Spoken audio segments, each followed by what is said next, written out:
Hey, welcome back to DieCash Cars for what is the last time. Yes, this is the last episode. It's just time to move on. Bittersweet moment, but it's got to be done.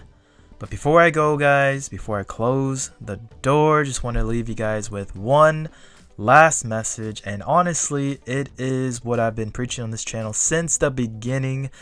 But it's about Hot Wheels and diecast investing, the need for it. And I know a lot of people associate investing or the buy sell trade aspect of the hobby as scalping, right? But in all honesty, it is a necessary evil, if you will, within this hobby. And without it, without the investing, the buy sell trade aspect of this hobby, I would have never been in this hobby. And let me just elaborate on this with a little personal story of mine. So back in 2018, when I decided that I was going to be a Hot Wheel collector and get out to the stores and hunt early mornings and just build this massive collection. I mean, originally I thought, oh yeah, it'll be easy because all of these little Hot Wheels are just $1 a piece, right? Back then, $1.06. But in 2018, that's when car culture kicked in. So bam, right there. $5 cars were out there. 2018 was the year that they also kicked off team transports. I mean, that was $12, $13. Then you're talking RLC. Then you got to pay the $10 membership. Each car is around $25 plus shipping and all that. And then once you get too far into the weeds with Hot Wheels and diecast collecting, then you're going to want to backtrack and buy all these cars off of eBay that you never had the chance to get back in 2014, like the Datsun 510 Bluebird wagon, which was a big deal back then.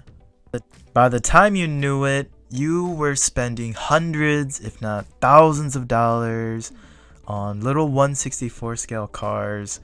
And yeah, it was fun. It was fun to find them and to buy them and trade with people. But it got really expensive, right? And at the time, 2018, again, I was a new father of two very small kids, mind you. So from a budget standpoint, I mean, any spending outside of my necessities was just out of the question. I mean, I didn't even have to ask my wife. Heck, I knew myself that I couldn't afford it. So I told myself that if I wanted to pick up a hobby like this, right, didn't matter what it was, it had to be sustainable. And the only way that I could justify and substantiate making this hobby sustainable is I'd have to trade up. I'd have to play the trade up game. I'd have to buy a car at $1, somehow get $2, $4, $5 out of it so that I can buy the next 5 cars that I want. I had to go out there and hustle as hard as I could because I had to get the best deal on cars so that I could, again, trade up into that next piece that I needed for my collection. And also at the same time pay off whatever I was buying at the stores, all the new releases, because we know Hot Wheels likes to release new cars every week or so.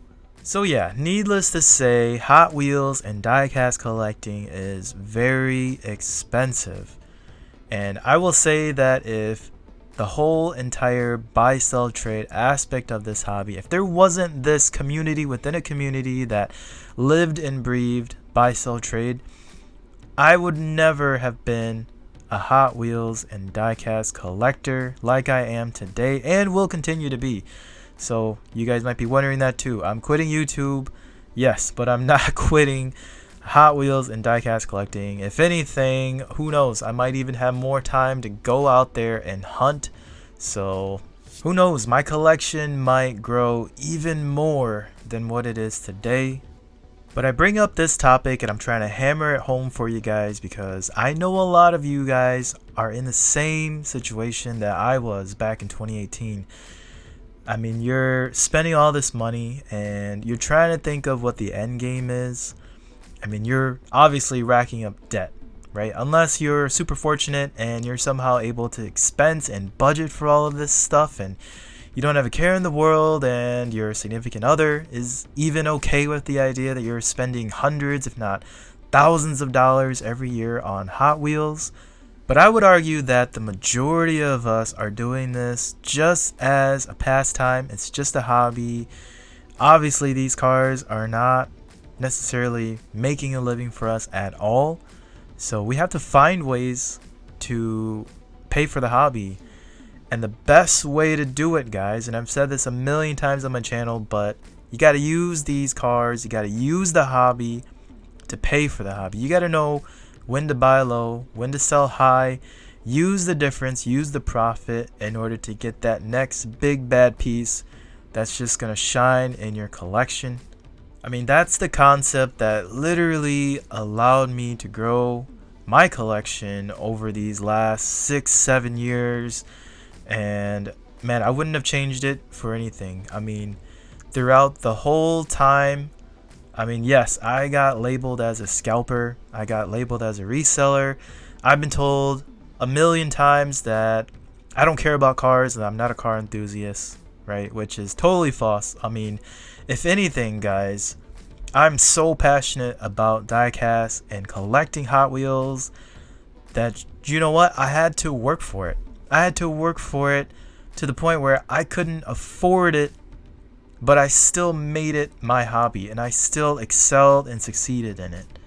I mean, my collection literally, guys, I can tell you guys that it was literally built. I mean, I built my collection. I didn't just pull out cash and pay for everything.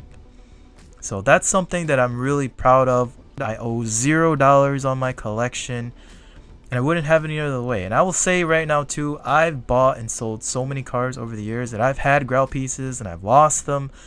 And even right now, if I look at around in my collection, I mean, there's some great pieces, but I don't think there's that one piece that is just going to make my one collection. Or there's not a series of cars in my collection that just make it stand out above and beyond every other collection. But I think the one thing I can hang my hat on with my collection is that I built it myself. I paid it off completely with the whole concept of buy, sell, trade. And honestly, no one can take that away from me. And that in itself, I feel like is something that I'm way more proud of than just the individual pieces. I mean, don't get me wrong. I love looking at, for example, this Super Treasure Hunt right here. Chevy Silverado 83, the Q case from 2024. I think a lot of people would argue it's the best Super of 2024. It's definitely the most expensive one, kind of sitting in that $100 price point right now, but I was fortunate enough to actually find this one. But even if I didn't, if I had to fork up the $100 to pay for it, you better believe I would have sold a number of other items in order to pay for this car so that it could hang on my wall. So back to the message, buy, sell, trade. It exists in the hobby, and I know a lot of people like to hate on it and refer to it as scalping, right? Just to give it a negative vibe. But to tell you the truth, guys, I would argue that a lot of us, if not the majority of us, need that buy, sell, trade aspect in order to survive in this hobby. Otherwise, you're just burning a hole in your pocket, driving yourself into debt, and probably ruining a lot of personal relationships in the process. I don't recommend that. I think you should be proud of being a reseller if you are. If you practice the buy, sell, trade within the hobby, I mean, that is something that should be a lot more welcome nowadays. I mean, we know how far we have to stretch the dollar just on our normal budget alone. And if we're passionate about diecast, we'll go to those links to buy, sell, trade so we can build our collections the right way, the way that we want to get the pieces that we want in the collection, guys. It's something to be proud of. I know I am. Hopefully you guys are too. And if you want to label me as a scalper, so be it. But again, like I said, without buy, sell, trade, and diecast investing, I wouldn't be here. DieCash Cars wouldn't be alive as you guys know him today.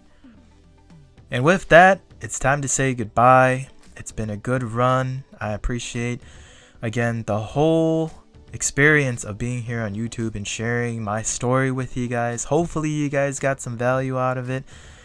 I will definitely still be within the community. I mean, heck, you might even be working out a deal with me right now as we speak on some cars. So I'll still definitely be around. I just won't be on YouTube creating content for you guys. But again, I leave you guys with well over 300 videos. So honestly, the message is in there somewhere. I mean, the cars might not be relevant anymore, but my message of diecast investing, all the answers are out there. You just got to find the right video. And I'm not leaving on a negative note. If anything, it's a positive note. Like, for instance, my wife and I, we just welcomed our 4th child. So, I mean, part of the reason why I'm taking this break, or I guess my leave from YouTube, really is just to spend more time with my family. Would love to focus more on my job, would love to focus more on my community. So that's a big part of it. I mean, I'm just so spread thin right now that, you know, YouTube was just that one thing where, you know, I've had my fun with it. I've enjoyed it. I'm living on YouTube forever with all of my previous videos, and it's just time to move on. But with that, like and subscribe and take care.